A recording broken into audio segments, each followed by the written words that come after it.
মেহেরপুরে সাবেক জনপ্রশাসন মন্ত্রী ফরহাদ হোসেনের ছোট ভাই মৃদুল গ্রেপ্তার। ব্যবসায়িক পার্টনার দেবাশিস বাগচির দায়ের করা একটি চেক ডিজনার মামলায় জামিন আদালতে হাজিরা দিতে এসে বৈষম্য বিরোধী ছাত্র আন্দোলনের সদস্যদের দায়েরকৃত সন্ত্রাস বিরোধী আইনের একটি মামলায় গ্রেপ্তার হয়েছেন সাবেক জনপ্রশাসন মন্ত্রী ফরহাদ হোসেনের ছোট ভাই সরফরাজ হোসেন মৃদুল।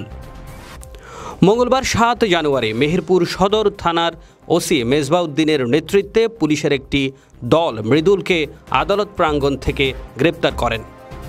সাবেক জনপ্রশাসন মন্ত্রী ফরহাদ হোসেনের ছোট ভাই মেহেরপুর জেলা যুবলীগের যুগ্ম আহ্বায়ক সরফরাজ হোসেন মৃদুল মেহেরপুর সদর থানার মামলা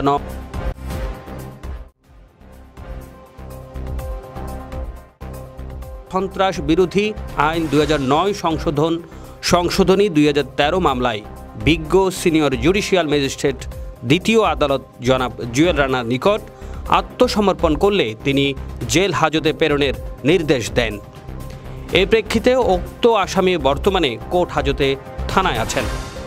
উল্লেখ্য যে উক্ত মামলাটি সিনিয়র জুডিশিয়াল ম্যাজিস্ট্রেট প্রথম আদালতের বিচারক জনাব শারমিন নাহার ছুটিতে থাকায় দ্বিতীয় আদালতের বিচারক এই রায় প্রদান করেন।